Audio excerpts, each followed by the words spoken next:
अस्सलाम वालेकुम, कैसे हैं दोस्तों।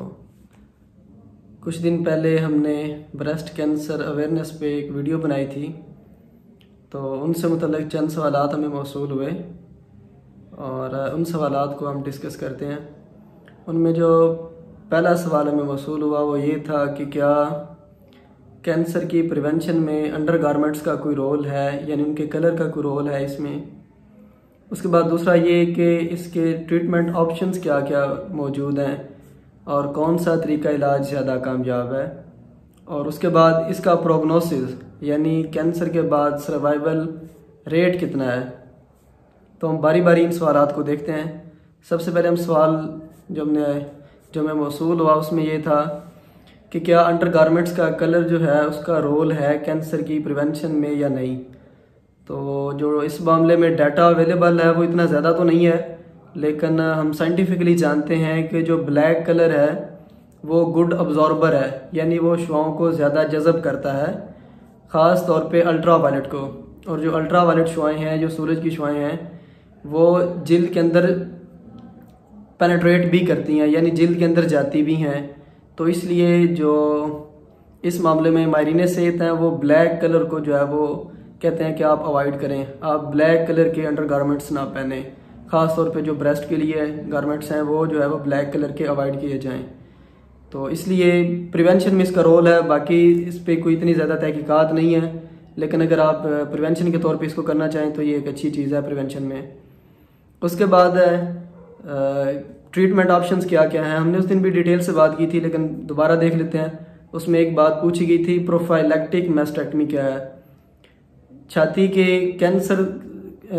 कैंसर के लिए जो सर्जरी की जाती है उसको मैस्टेक्टमी कहते हैं। प्रोफाइलैक्टिक मैस्टेक्टमी एक अमेरिकन अदाकारा है एंजेलिना जोली, उन्होंने अपनी प्रोफाइलैक्टिक मैस्टेक्टमी करवाई थी, शायद वो उससे मुतल्लिक़ ही पूछना चाह रहे हूँ। तो प्रोफाइलैक्टिक में ये होता है कि उनकी फैमिली हिस्ट्री थी ब्रेस्ट कैंसर की और ओवेरियन कैंसर की, तो इसलिए उन्हें अंदाज़ा था कि शायद मुस्तकबिल करीब में उन्हें ब्रेस्ट कैंसर हो सकता है। तो इससे पहले कि उनको कैंसर होता और वो उसकी तशखीस ना कर पाती और फैल जाता, तो उन्होंने उसको अपने ब्रेस्ट पहले से ही निकलवा दिए। फिर उन्होंने टिश्यू एक्सपेंडर्स और ब्रेस्ट इम्प्लांट्स लगवाए।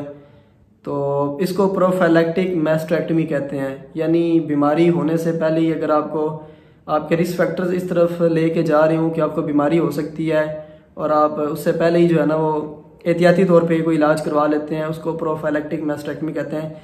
इसको आप इस मिसाल से भी समझ सकते हैं कि कुछ लोग अपनी अपेंडिक्स पहले ही निकलवा देते हैं, तो इसको हम प्रोफाइलैक्टिक अपेंडेक्टमी कहते हैं, यानी आप पहले ही अपनी अपेंडिक्स निकलवा दें ताकि आपको अपेंडिसाइटिस हो ही नहीं।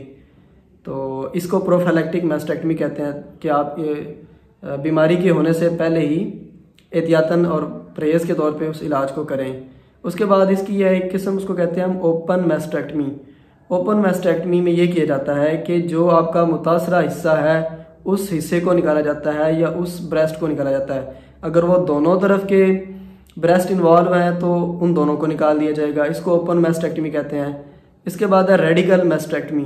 रेडिकल मैस्टेक्टमी में ये होता है कि सिर्फ मुतासरा हिस्से को नहीं निकाला जाता, बल्कि वो रास्ते जिनके ज़रिए से कैंसर आपके जिस्म में बाकी दूसरे हिस्सों तक फैल सकता है उनको भी निकाला जाता है। मसलन अगर किसी एक ब्रेस्ट में आपके कार्सिनोमा पड़ा है, कैंसर पड़ा है, तो सिर्फ उस कैंसर वाले हिस्से को नहीं निकाला जाएगा, बल्कि उस पूरे ब्रेस्ट को निकाल दिया जाएगा, उसके जो आसपास का जो हिस्सा है उसको भी निकाला जाएगा, और उसके साथ साथ जो लिम्फ नोड्स हैं जिनके ज़रिए से कैंसर फैलता है उनको भी निकाल दिया जाता है। ज़्यादातर जो है वो एक्जिला के ज़रिए एक्सिलरी लिम्फ नोड्स में जाता है और फिर उनसे बाकी जिस्म में, तो इसमें बगल के जो लिम्फ नोड्स हैं उनको भी निकाल दिया जाता है।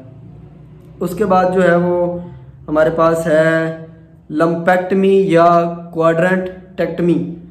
इसमें क्या होता है कि इसमें पूरी छाती को नहीं निकाला जाता, बल्कि छाती के मखसूस हिस्से में उस हिस्से को निकाला जाता है, थोड़े से गिल्टी वाले हिस्से को निकाल दिया जाता है। यानी इसमें सारी छाती को निकालने की ज़रूरत नहीं पड़ती, बल्कि जिस हिस्से में कैंसर पड़ा है या कैंसर के जो सेल्स पड़े हैं उनको निकाल दिया जाता है, और बाकी जो ब्रेस्ट है उसको प्रिजर्व किया जाता है, बचा लिया जाता है। उसके बाद है जी इसका प्रोग्नोसिस। प्रोग्नोसिस से मुराद ये है कि मरीज़ को इस इलाज से कितना फ़ायदा होगा, पेशेंट की इस ट्रीटमेंट से आउटकम कितनी आएगी। तो प्रोग्नोसिस जो है वो कैंसर की स्टेज पे डिपेंड करेगा।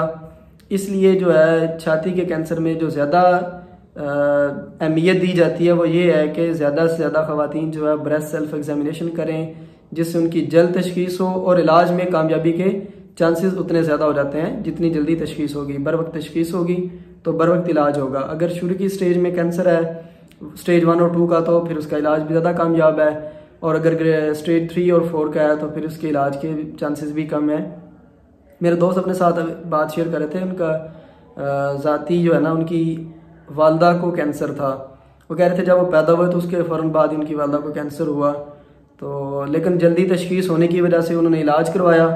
और इसके इलाज में ये भी है कि जब आपका मैस्टेक्टमी यानी ऑपरेशन होता है तो अगर डॉक्टर समझे तो उसके बाद कुछ दवाइयों से इलाज भी होता है, जिसको हम कीमोथेरेपी कहते हैं। शॉक के ज़रिए से भी होता है, जिसको रेडियोथेरेपी कहते हैं। तो उनकी कीमो और रेडियो भी हुई। तो अब मेरे दोस्त की उम्र तकरीबन 20 साल है और अल्हम्दुलिल्लाह वो कह रहा था कि उनकी वालदा हयात हैं, ज़िंदा हैं, बिल्कुल ठीक हैं। तो इसका कैंसर का प्रोग्नोसिस जो है वो डिपेंड करता है पेशेंट की स्टेज ऑफ द कैंसर पे, कि कौन सी स्टेज पे जो है वो उन्होंने इलाज के लिए रुजू किया। तो टेक होम मैसेज ये है कि जल्द और बर वक्त तशखीस ही इसके कामयाब इलाज की ज़मानत है। और अगर आपके मज़ीद इस मतलब कोई सवाल हो तो आप पूछ सकते हैं। आपका बहुत बहुत शुक्रिया। Thank you. अल्लाह हाफिज़।